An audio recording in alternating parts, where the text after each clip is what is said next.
Tenan. Ani.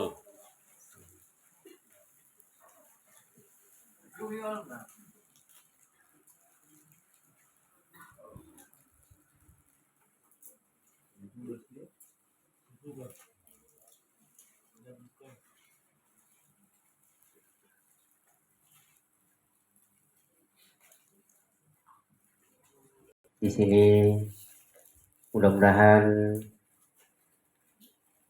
pertemuan kita pada malam hari ini betul-betul membawa berkah, khususnya untuk diri saya sendiri dan umumnya kepada kita semua. Amin Allahumma amin. Ibu-ibu, bapak-bapak yang saya hormati, di sini saya mau mutolaah kepada kita semua. Bahasa mutolaah itu melihat pelajaran yang sudah lewat, kita ulangi lagi. Mungkin sebagian dari jamaah sudah pintar, tapi tidak ada hilangnya kalau kita dibahas lagi tentang masalah ibadah kita setiap hari. Yang pertama yang saya mau bahas yaitu tentang sebelum kita sholat. Sebelum sholat itu kita ada syarat-syarat yang wajib kita jalankan. Di antaranya yaitu kalau kita mau sholat itu wajib kita bersuci dulu. Kata-kata bersuci itu ada dua macam, yaitu bersuci dari hadas. Hadas itu ada dua, hadas kecil dan hadas besar. Hadas kecil yaitu diantaranya kentut atau kencing atau berak. Yang hadas besar itu mulai dari laki-laki dan perempuan junub. Tahu junub? Nah, tahu, yaitu hubungan antara suami istri. Yang kedua, kalau perempuan yaitu haid atau haid. Haid itu datang bulan setiap 1 bulan. Mungkin ada yang 5 hari, ada yang 1 minggu. Itu tergantung fisiknya masing-masing. Terus lain lagi yang hadas besar yaitu setelah melahirkan. Itu kok keluar darah, itu namanya darah nifas. Kita juga wajib bersuci setelah bersih.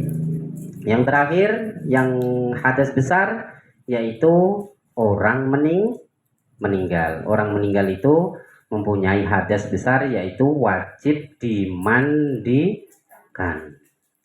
Itu semua nanti kita bahas di belakang. Yang sekarang pertama, kita kalau sholat, Bapak Ibu, hati-hati dengan najis yang selalu mengintai kita.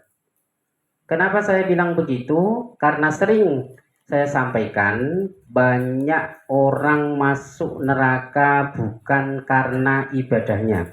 Bukan dia tidak melakukan sholat, bukan dia tidak melakukan zakat, atau tidak juga dia tidak melakukan puasa. Tapi banyak yang kena masuk neraka karena apa? Karena tidak bisa menjaga najis. Contohnya najis dari kencing. Makanya saya harap yang bapak-bapak laki-laki tolong kalau kencing diperhatikan. Jangan kencing setelah kencing langsung dikasih masuk. Kencing kok setelah kencing dikasih masuk, tidak dicuci dulu. Apalagi kalau sudah kencing itu paling tidak ada beberapa cara untuk bersuci. Mulai dari bisa pakai batu yang namanya istinja, atau paling bagus pakai air. Jadi kalau bersuci, terus kalau bersuci tentang kencing Pak, ini hati-hati sampean. Itu kalau pakai celana, kalau kencing pas berdiri, Kan kalau pakai celana kencing duduk kan ndak bisa. Maksudnya darurat. Itu bagusnya kalau berdiri celananya dilinting ke atas. Bagaimana? Dilinting ya? Digulung sampai di atas, didengkul lah. Minim itu cipratan air kencing ini tidak sampai ke celana. Jadi hati-hati kalau sampai kita ini kencing ini nanti sampai kita rasakan yakin bahwa itu kencingnya nyiprat sampai ke celana, ini celana tidak boleh untuk sholat. Apalagi ibu-ibu, ini yang terjadi, hati-hati ibu-ibu, sering saya sampaikan, kalau pakai baju atau daster, yang di situ mungkin nanti kita niat untuk buat sholat atau rukuh, itu kalau jalan hati-hati. Karena apa? Kalau lewat kita dari kaki itu kadang-kadang bisa nempel apa? Nempel najis. Mungkin najisnya ayam, mungkin najisnya anjing, mungkin najis lainnya. Lah kalau orang Arab kok beda sama orang di Indonesia toh Pak? Karena Arab itu rata-rata di sana tanahnya tanah pasir, dia berdebu. Biasanya pakai baju yang panjang. Beda sama di Indonesia. Jangan enggak usah niru Arab, kita itu orang Indonesia. Kalau kita niru Arab ya ke Arab sana.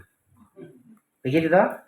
Jadi kalau pakai baju, tolong yang perempuan usahakan kalau itu niat untuk bagi untuk sholat jangan sampai berlebihan panjang. Karena apa? Hati-hati. Kalau sampai nyeret itu kena najis, maka di situ tidak sah sholatnya. Yang pertama,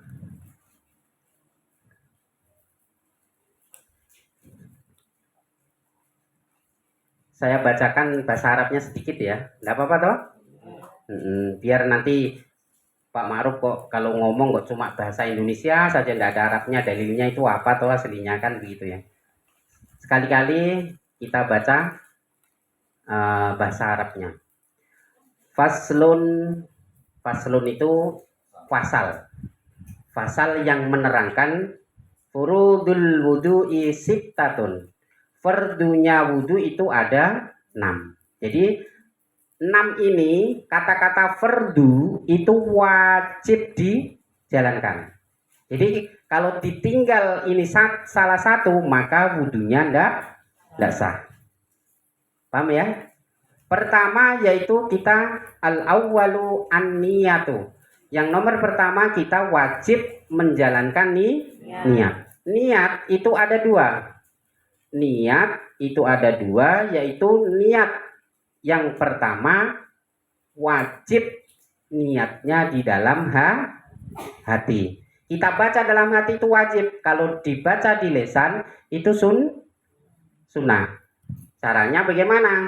Kalau berwudu, niat pertama yaitu dibarengake toh. Apa Pak? Bersamaan dengan membasuh muka yang pertama. Jadi kalau nawaitul pas sampean begini, ini langsung praktek saja Bu ya. Biar yang mungkin enggak paham, yang banyak paham enggak masalah untuk mengulangi saja. Caranya air wudhu kita tadah, ini mancur, cur begitu toh. Nah, di situ kita ini belum niat dulu. Nawaitul wudu'a li raf'il hadasil asghari fardhon lillahi ta'ala. Ini dibaca di mulut, ini sunnah, belum wajib.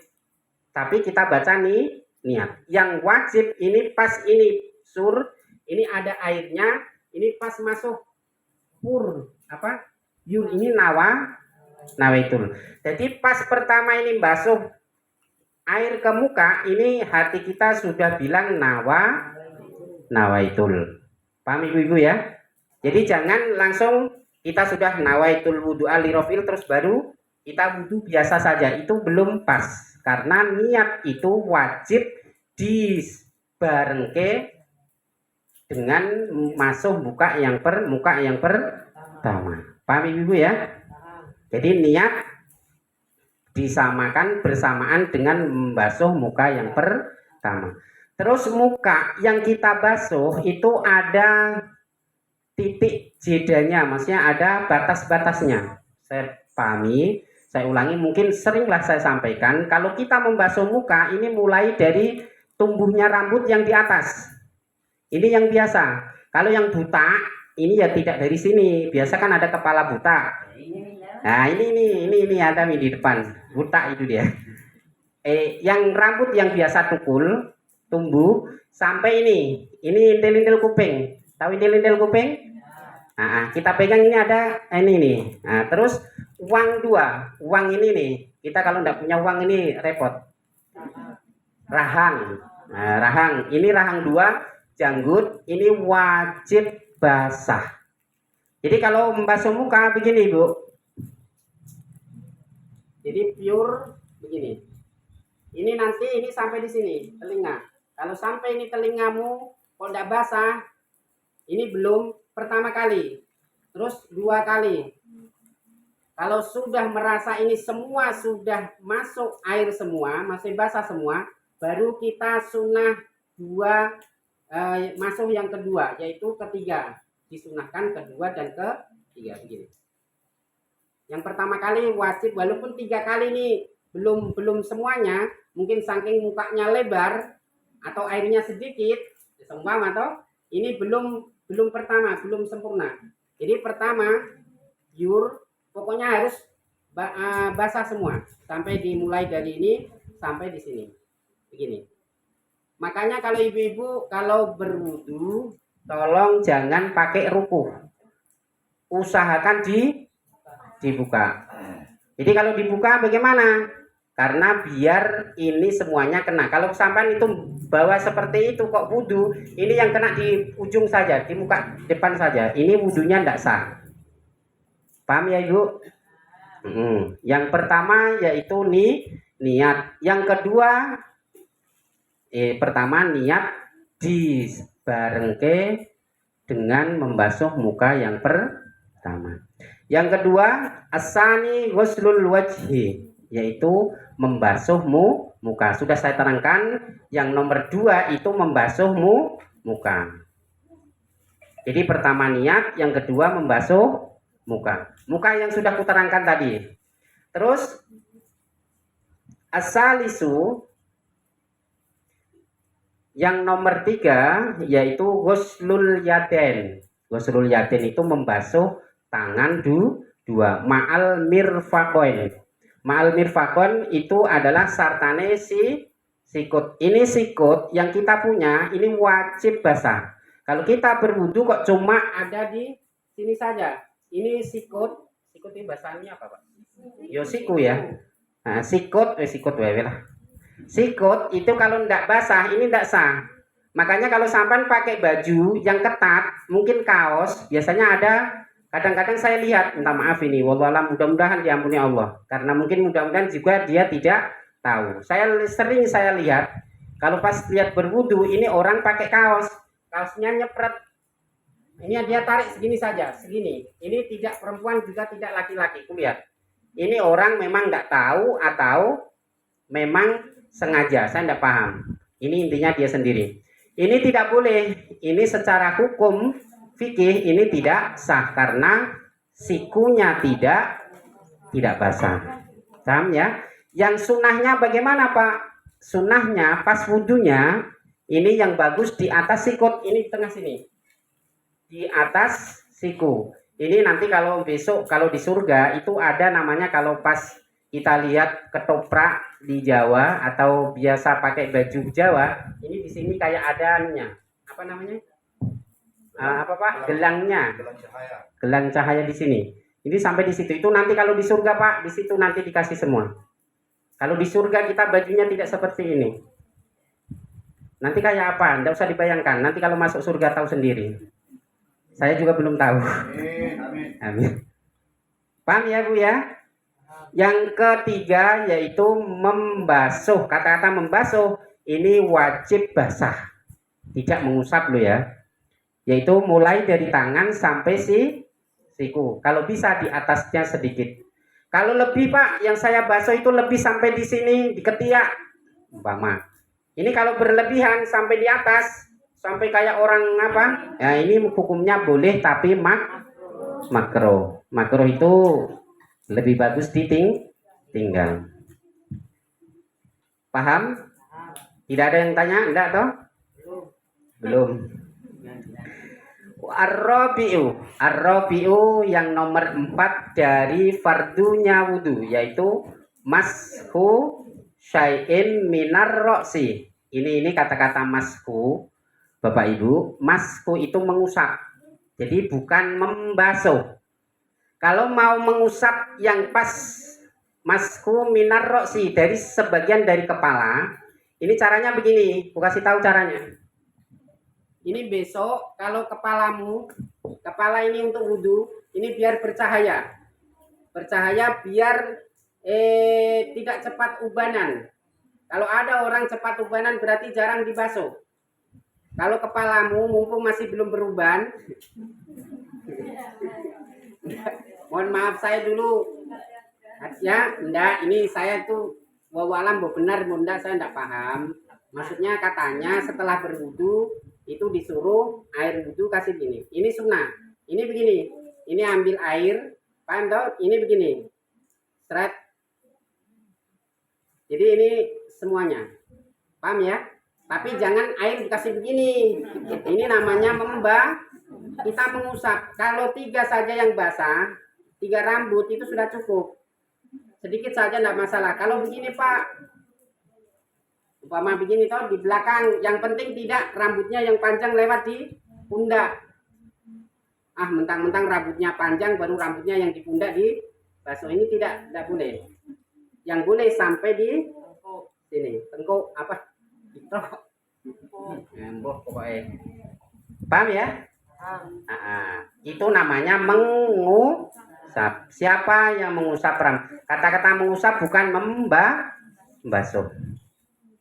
Yang nomor 5 yaitu wal khamisu ghuslur rijlaini ma'al ka'bain. Yang nomor 5 yaitu membasuh kaki kedua kaki. Terus sama polok mata kaki. Mata kaki Bu, Bapak, kalau kita berwudu wajib basah. Kalau di atas yang sunnah bagaimana? Di atasnya yaitu di setengah garis. Kalau setengah garis ini kita basah, ini sunnah. Tapi kalau pas polok ini wajib. Tapi kalau di bawah polok enggak semuanya basah, ini tidak sah. Paham ya ibu-ibu ya? Makanya kalau pakai celana harus di atas apa? Di atas mata kaki. Kalau berwudu dikasih naik. Syukur-syukur pakai sarung gampang dikasih lepas. Yang terakhir yaitu wasadisu at-tartibu, tertib itu urut itu yang depan dikasih depan, yang belakang dikasih belakang. Kalau kita wudhu kok yang depan pertama kok masuk kaki dulu, berarti wudhunya ndak sah. Yang nomor 2 kok tiba-tiba kita masuk apa? Ngusap setengah sirah. Lah kalau membasuh kuping, telinga itu hukumnya apa Pak? Kenapa ndak masuk? Padahal saya selalu membasuh telinga, itu hukumnya apa? Sunnah. Jadi membasuh kuping telinga itu sunnah. Sudah paham ya? Ada pertanyaan? Kalau untuk kakinya Ustaz. Iya. Kalau enggak sampai ke lututnya kalau gitu. Kalau kakinya Enggak sampai ke lutut. ini loh, setengah garis. Setengah garis itu yang disunahkan. Kalau lutut ini kah? Ya. Kalau sampai di lutut ini makruh karena terlalu tinggi, berlebihan. Paham Pak ya? Tapi yang sunnahnya di setengah garis. Karena pernah juga saya diajarkan dulu begitu. Sampai lututnya. Oh. Kalau sampai lutut itu berlebihan. Yang pas itu menurut ilmu fikih itu setengah garis. Maksudnya di antara lutut sama mata kaki. Jadi di tengahnya ini sunnah. Tapi kalau pas di atas polok itu wajib. Oke? Sudah? Sudah cukup ya? Siapa mau tanya lagi? Satu lagi, coba Pak. Ini kan proses tahapan berwudu. Kalau itu untuk air berwudu kira-kira air apa saja yang bagus? Oh iya ya, bagus. Pertanyaannya, air apa saja yang bagus untuk berwudu? Air untuk berwudu itu ada namanya air tohir mutohir, yaitu air yang suci dan mensucikan.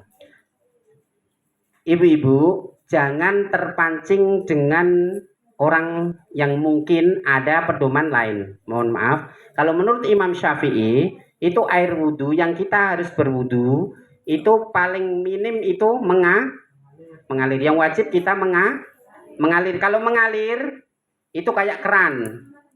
Terus, kalau tidak mengalir, itu pakai kolah. Tahu kolah? Kolah itu harus ada 2 kolah, maksudnya takarannya minim ada 60 cm panjang, lebar ke dalam. Itu 60 baru boleh kita alah ngono kuwi pokoke. Apa Pak? Ciduk. Nah, itu sampean kalau baskom yang besar, yang bundar itu toh, yang biasa dipukul sama orang yang membeli dor itu. Nah, itu belum ada 2 kolah, itu tidak boleh untuk berwudu di cawuk, tidak boleh, kecuali memang pakai siwur. Contoh begini Bu, aku kasih belajar. Nah, gayun, ini ember yang belum ada air 2 kolah. Ini boleh diciduk, Bah. Nah, sebentar begini toh. Nah, atau begini. Nawai boleh. Ini air tidak boleh masuk ke sini. Airnya tidak boleh masuk ke bak. Paham? Kalau masuk ke bak ini namanya air apa? Mustakmal. Air mustakmal tahu? Air yang sudah pernah digunakan atau dipakai. Contoh, sampean berwudu. Pas berwudu kok di sini di ember atau ceret, tahu ceret? Nah, ceretnya mancurnya sampean dikucur kok pendek, hati-hati sampean. Itu airnya kok yang pertama pure umpama. Ini airnya ngotos di dalam ini tadi. Ini namanya air mustakmal, tidak boleh. Jadi basuhan yang pertama ini tidak boleh menetes di tempat itu tadi. Paham enggak, Pak? Paham ya? Ini air seumpama air 2 kolah. Air kolai sampan besar, ini kok ketiban, kejatuhan kok ketiban toh. Kejatuhan najis, contohnya najis cicak atau tikus. Ini kalau tidak berubah baunya, warnanya dan apa Pak? Dan rasanya ini boleh tidak najis. Tapi kalau sampean punya air 1 kolah, kok sampean isingi, diberak di situ sampai airnya berubah menjadi kuning, baunya juga tai, rasanya juga sepet. Ini air menjadi najis. Paham ya? Nah, terus air didandang. Hati-hati ibu-ibu kalau masak air. Sampean itu masak air cepat-cepat ditutup kalau tidak banyak. Karena apa? Biasa ada cecak yang kurang ajar. Jadi tai cecak itu kadang-kadang masuk di air yang sudah kita rebus. Makanya cepat-cepat ditutup, didandang. Kalau ada cecaknya itu air jadi najis. Hati-hati sampean. Mau dibuang, sayang. Nggak dibuang, ada cecaknya. Alah pura-pura nggak tahu. Bagaimana coba? Kita mau pura-pura nggak tahu diminum atau kadang-kadang ada nggak begitu? Ada. Kadang-kadang saya ya mungkin ada saja lah. Ya syukur tidak ada. Tapi kalau yang besar, umpama kok banyak sekali, baru ada cicak maklung di situ tidak berubah, tidak najis. Oke? Oke? Paham semua anak-anak? Paham ya? Alhamdulillah. Bagaimana Pak? Sudah? Air di saluran sawah bagaimana itu, Ustaz? Oh, air, Kan mengalir juga. iya. Air saluran sawah yang mengalir ini suci.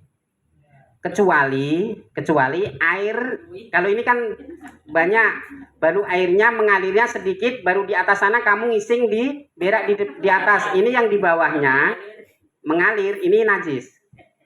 Paham enggak, Pak? Iya, paham. Nah, jadi kalau seumpama airnya kok besar umpama kayak kali mengalir, sungai itu, kamu berak di situ enggak masalah. Tapi kalau kena najisnya di depannya, berarti air ini yang pas di depan itu tadi itu najis. Paham, Pak ya?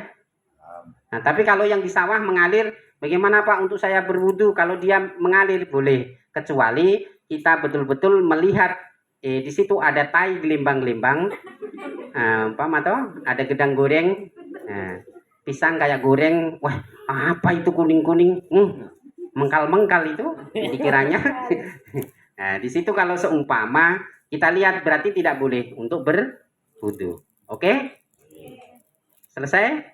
Iya. Oke. Cukup ya? Alhamdulillah, mudah-mudahan berkah. Amin. Sudah cukup. Fitnatul masiihid dajjal. Ya muqallibal qulub, sabbit qalbi ala dinika wa ala ta'atik. Allahumma kshif 'anal bala, Allahumma kshif 'anal bala. Allahumma kshif 'anal bala wal ghula wal waba wal fitnatu wa ta'uni ma la yakshifu ghair. Wa sallallahu ala sayyidina Muhammadin nabiyil ummi wa ala alihi wa sahbihi wa baraka wa sallam. Walhamdulillahi rabbil alamin. Al-Fatihah. A'udzu billahi minasyaitonir rajim. Bismillahirrahmanirrahim. Alhamdulillahi rabbil alamin arrahmanir rahim maliki yaumiddin. Iyyaka na'budu wa iyyaka nasta'in. Ihdinas siratal mustaqim. Shiratal ladzina an'amta 'alaihim ghairil maghdubi 'alaihim waladdallin. Amin. Bapak Ibu, sekedar informasi bahwa kalau ada kebenaran semata-mata dari Allah Subhanahu wa taala. Saya kira cukup. Assalamualaikum warahmatullahi wabarakatuh. Maulaya sholli wa salim daiman abada alal habibika khairi khalqi kullihim wal habibul ladzi turja syafa'atuhu likulli hauli minal ahwali muqtahimi.